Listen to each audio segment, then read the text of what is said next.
So, I want you to imagine, if you will, a 12-year-old kid in what is that? Seventh grade, eighth grade, seventh grade. He has to take an oral presentation, all right? He has to do an oral presentation.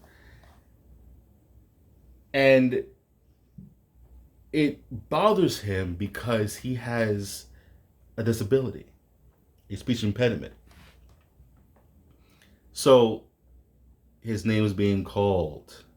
Butterflies in the stomach starts to form because he knows that if he performs this oral presentation, he is going to stutter. And that's going to make him feel uneasy. But it is worth 50% of his grade, and he has two choices: either lie and say, I didn't do it, or he can go up and he can try his best and hope to God that the teacher stops the unholy performance. But that never happens. So he goes up, goes into his presentation, and without fail, he stutters. And the class, without fail, starts laughing, snickering, and pointing, and the butterfly starts to form even more and more and more and more and more until there is a savior, there is a golden light at the end of that tunnel. The teacher rises up, scolds the class, and helps the student and, go through the whole presentation. Now, it was all said and done. Students, butterflies are going down, but he still has that pit in his stomach. But it goes away. True story. I am that kid. I am Jason R. And yes, I was. Yeah, I was. I was gonna say I'm still am, but it goes away now. But I was a victim of bullying as my youth. Of course, kids are cruel. 80s, 90s kids growing up, they're cruel. It's probably even worse now. But what is bullying? And what is the great risk of bullying in school? I'm glad you asked.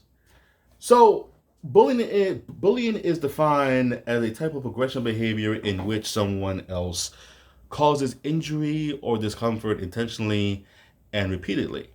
This is not some one-time thing. This is something that if a bully feels that they have a victim, they're going to continue to do it and do it and do it until honestly, I don't know their end game, but that's what they do.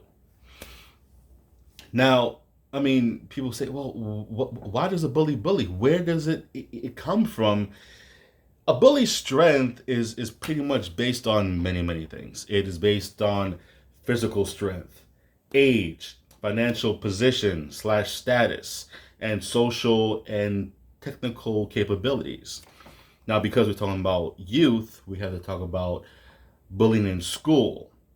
And the bullying in school is pretty much distinctive from any form of violence, as well as the simple interpersonal and conflict between students. Because school bullying is the most prevalent kind of youth violence that has become a significant concern for pupils and global public health issue. Now, there are various ways and styles of bullying. The physical kind, which includes the slapping, the kicking, the punching. That I never got that growing up, and I've never had anybody lay hands to me. I'm grateful for that. Then there's the common verbal bullying, which includes things such as name calling, taunting, threatening, racial slurs, cursing, anything verbal. I've gotten that over the years. Then there's the psychological bullying, such as harassment, intimidation, humiliation. If you've seen the movie not Bad Girls Club, Mean Girls, you see these these three females who pretty much run the school, and they pretty much make fun of people who are less than them. And these mean girls are most likely like rich girls. So their bullying comes in the form of teasing other girls who are less fortunate, who are poor, and and boys who same thing too, who are not on their level.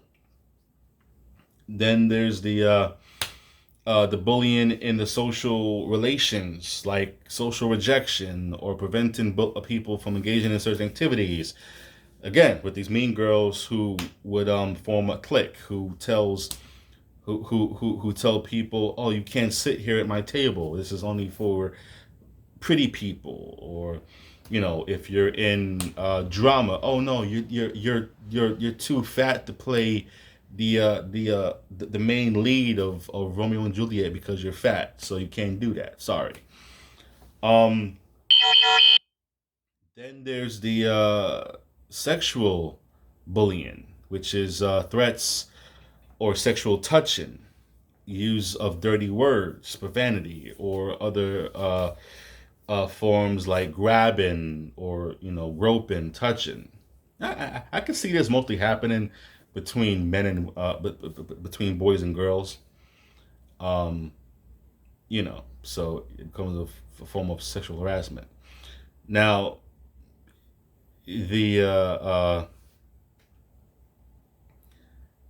the so it's pretty much boils down to either the direct or indirect form of bullying. The direct is the face to face, the physical attacks, or the indirect, which is the verbal, which and the intimidation, which is the form of like spreading rumors around school, like, "Oh, she had," like, for instance, there was this case that I heard, like, when COVID was beginning in 2020. The biggest bullying was, "Oh, you didn't get vaccinated," and kids were bullied for that. And kids, you know, well, they depressed. Some try to commit suicide. So yeah, so that's from indirect bullying. Uh, Now, with direct bullying in observed in young children, with the whole physical abuse, um, it changes in between genders because female students would engage in verbal bullying more than male students, whereas male students would do direct bullying, physical, like the attacking someone or doing the wedgie and stuff like that. And then there's a whole group related bullying process where school students are members of various social groups, and they will take on multiple roles, such as bullying perpetrators, victims, witnesses, and to enforce the hierarchy. There is a hierarchy of bullying.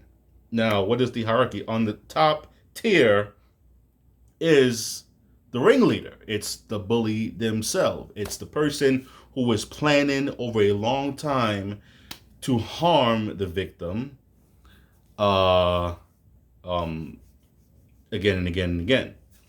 And below that bully, is the assailants. Again, I'll go back to my Mean Girls theory. There's always a three or two person, but there's always that one person, the bully. The other people, they're the assailants. They're their followers who aid the bully to engage in the aggression against friends. Now, underneath that is the reinforcers. These are the people who pay attention to the bully, and they smile or laugh, and they uh, act as cheerleaders. So there's the bully, the henchmen, then you have the cheerleaders who are cheering it on. Then you have the defenders. These are the people who help the victim in the act of bullying or intervene to. No, I'm sorry. The yeah the defenders would intervene to help the victim in the act of bullying, or someone who would just make them feel better. So you've seen someone who gets bullied and someone helps to stop the bullying, like, hey man, just chill out, just let them go. Or after the bully does his thing, the person would come over and try to help him, like, man, you okay? You good? You straight? Okay, let's go get some help. Then there's the victim themselves. This is the target of the bully, of the peer attack, and they feel that they cannot defend themselves easily from a bully. So that's the victim. Then you have on the bottom tier the bystanders, the who observe the students. These are the people who are either the bully or the victim. So this could be either one. It's like the audience. Again, it's not like the reinforcers. The reinforcers cheer on the bully and the act. The bystanders are like the audience members, and some would say yes, some would say no. It's a split decision on top of that. Now, as I said before, the power imbalance between bully and the victim plays in part of the strength, position, authority, and popularity. And you know, the question that people ask is, well, why do bullies bully?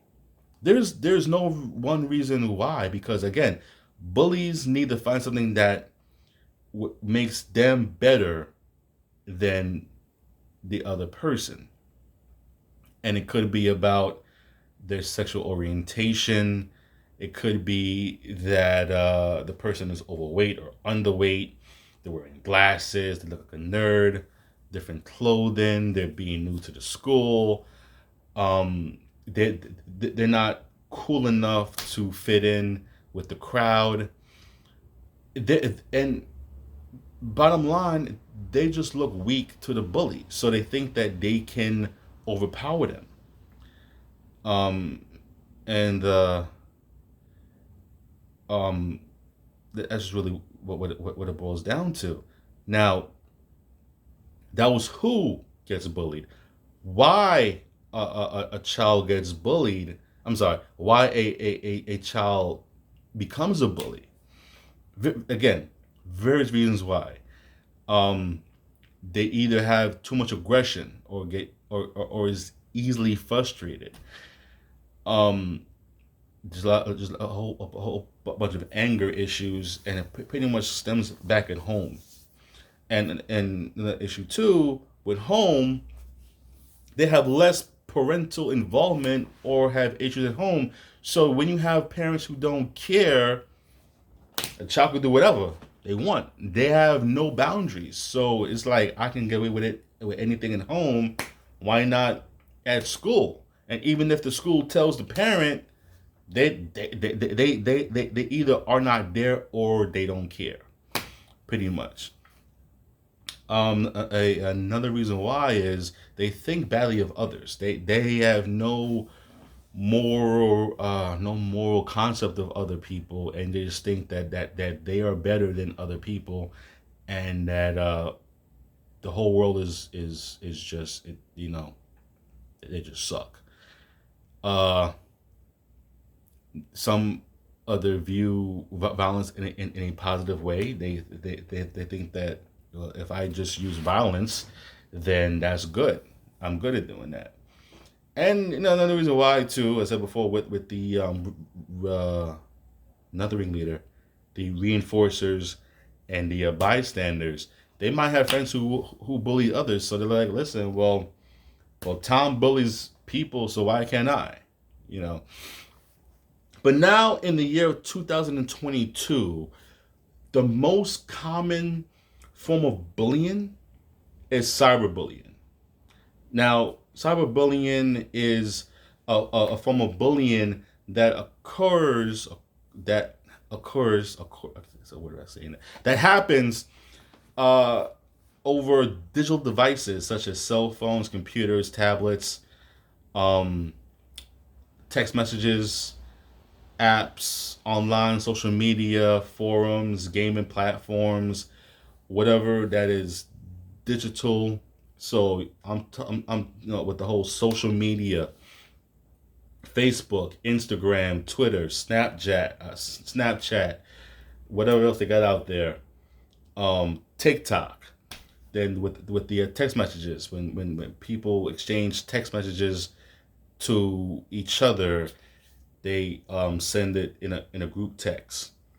Um, Instant messaging, direct messaging, online chatting, online forums, chat rooms, Reddit, emails, and other gaming communities. The Xbox, how many times? Well, if you know a gamer playing a game, let's say Call of Duty, and you have some people, bullying someone who's playing a game, just calling names and all that stuff. That's not a form of bullying too.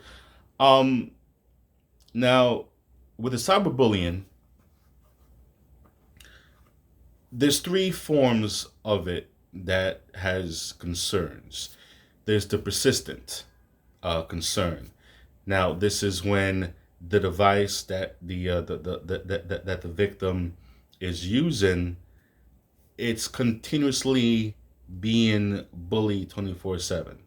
It's just showing out there. If the person on Facebook, they're just constantly being shown tweets and posts about themselves, or on text. Then there's the permanent one, where it's permanently on the web.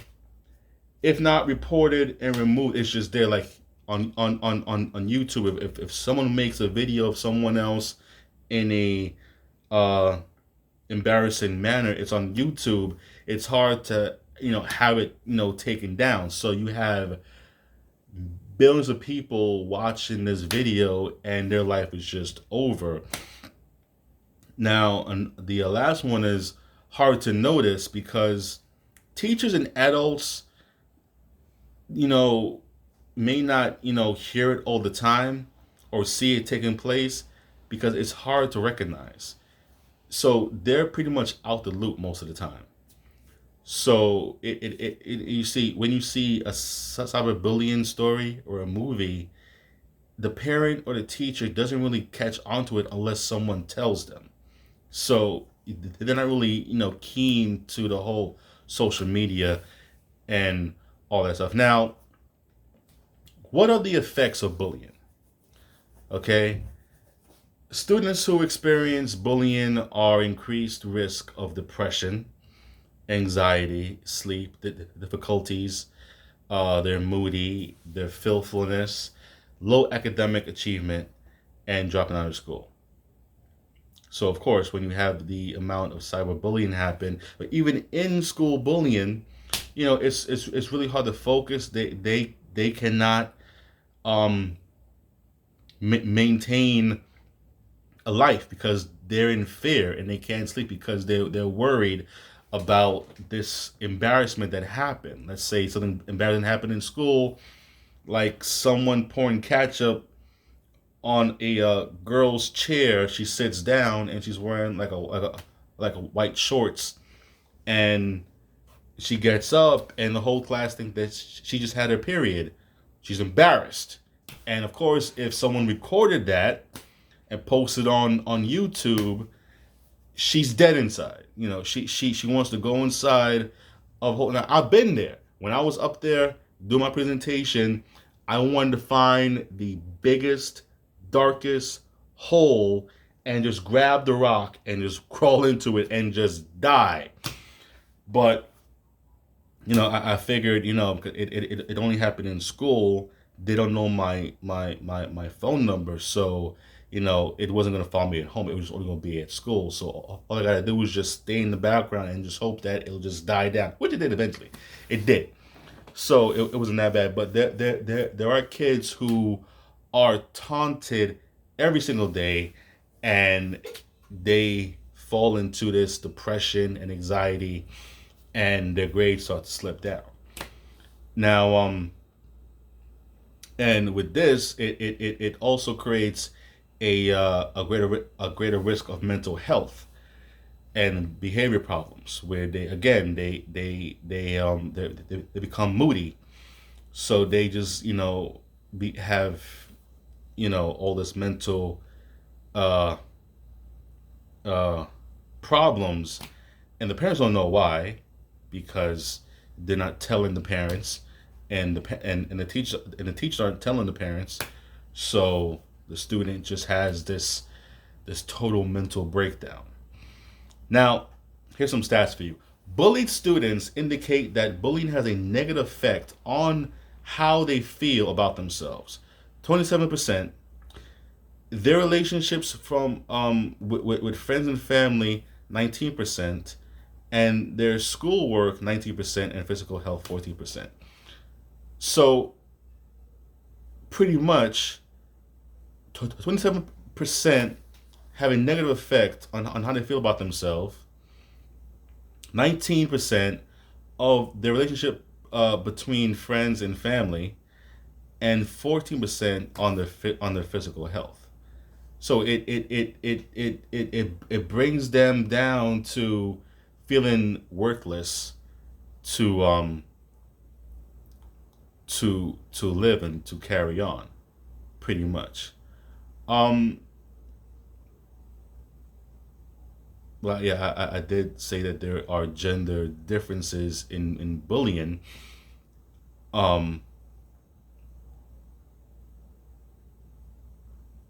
as I said before, with the males, they'll hit or slap or punch someone. With the females, they'll just spread rumors and stuff like that.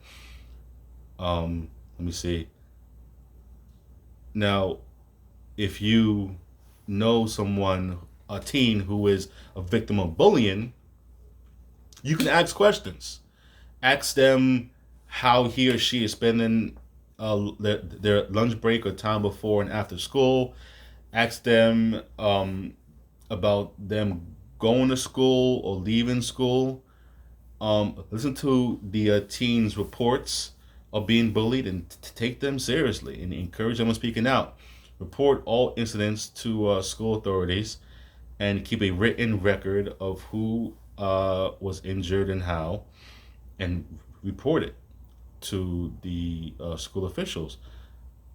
Teach your teen how to avoid the situations that expose them, or how or expose them to the bullying,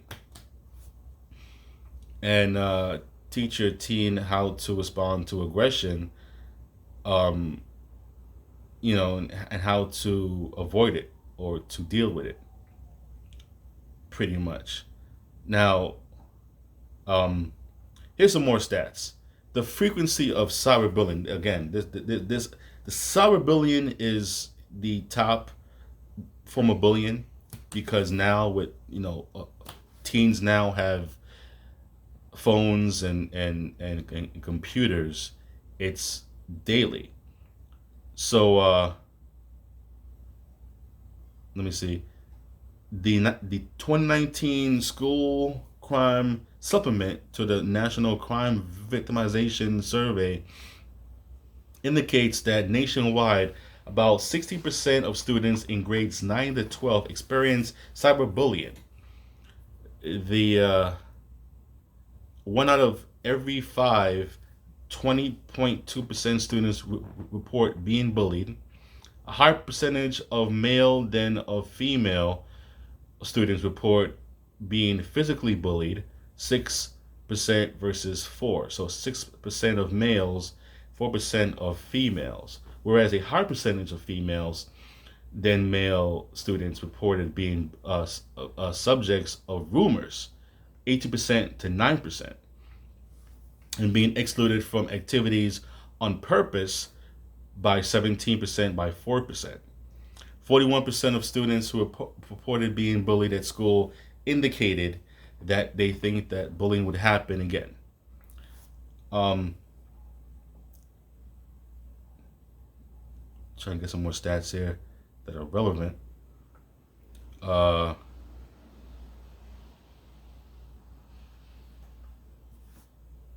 the reasons for being bullied reported most often by students include physical appearance, race, and ethnicity. 9 out of 10 teenagers use social media or gaming apps. Uh, as far as race is concerned, 23% of African American students, 23% of Caucasian students, 16% of Hispanic students, and 7% of Asian students report being bullied at school. This report of 2019. Now, we have more uh, students who identify as LGBTQ, right? We know this because they're now coming out now and making themselves feel um, accepted, but of course there's still that bullying. And with the reports of 2018, 70.1% of LGBTQ students were verbally bullied, called names, threatened in the past year, 2017, because of their sexual orientation, and 59.1% because of their gender expression, and 53.2% based on gender. Now, 28.9% of the LGBTQ students were physically bullied, pushed, shoved in the past year because of their sexual orientation, 24.4% of their gender expression, and 22.8% based on gender. 48.7% of the LGBTQ students expressed cyberbullying in the past year.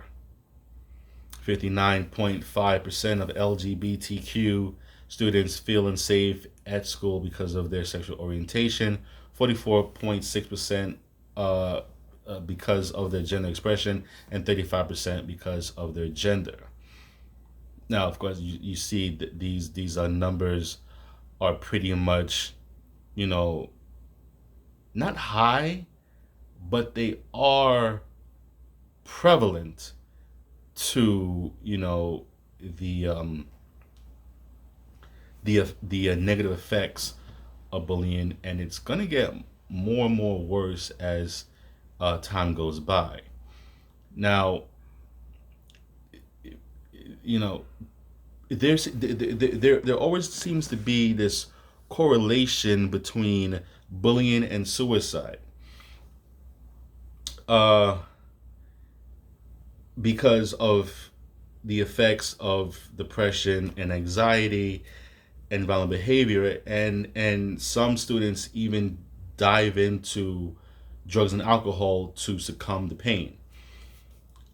Students who reported frequent bullying of others and students have increased the risk of suicide related behavior.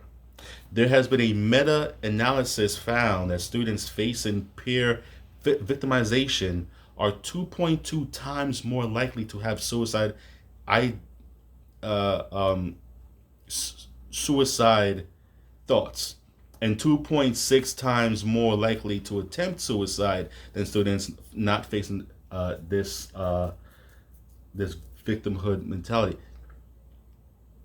I felt like that too, because again, when I stuttered and I felt like I feel like I was being teased, I did go in that dark place, and luckily for me, I didn't have to seek therapy or someone else. It was always a working problem within me, because when I felt like, well, maybe I should just kill myself and call it a day, that'll make them happy. But it was that every time I go into that mode, I always say, well, no, no, no, no, no. You do that, then they're going to win. And then I always say too, my only problem is because I stutter. So when I was 13, 14, 14 years old, my parents took me to a speech therapist and got me the help that I needed and told me why I stuttered and how I can overcome it. It's just pretty much the flow of me speaking. On all I gotta do is just stop, slow down, and think what I'm gonna say, and let it flow. So if that's holding me back, that's no excuse for me to kill myself. Besides, there are people who are being bullied more worse than me, who have it. People are physically being abused. So it was like my problem isn't that bad. So instead of me killing myself, going that route of suicide, um, let me not help others. And that's what I did. So I used that to help myself and to encourage others who do feel like they're bullied to seek help. And there are interventions to bullying. Bullied youths were most likely to report that actions that access report I'm sorry, that access support from others made a positive difference. And actions aimed at changing the behavior of the bullying youth, like fighting, getting back at them, telling them to stop, were rated as more likely to make things worse. Students reported that the most helpful things that teachers can do are to listen to the student, check in with them afterwards to see if the bullying stopped, and give the student advice. Now, um, that's the interventions, and of course, they won't always work because this world is what it is. But in order to stop bullying, if you really want to stop bullying, what you gotta do is gonna one recognize the scope of the problem, see the bullying at hand, see what is actually happening, and to assess the problem and see how you can change it. Then you can learn what the bullying is and what is not. Okay?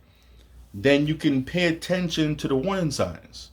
So notice when a child is acting differently or dealing with an unusual symptoms like unexplained injuries, lack of appetite,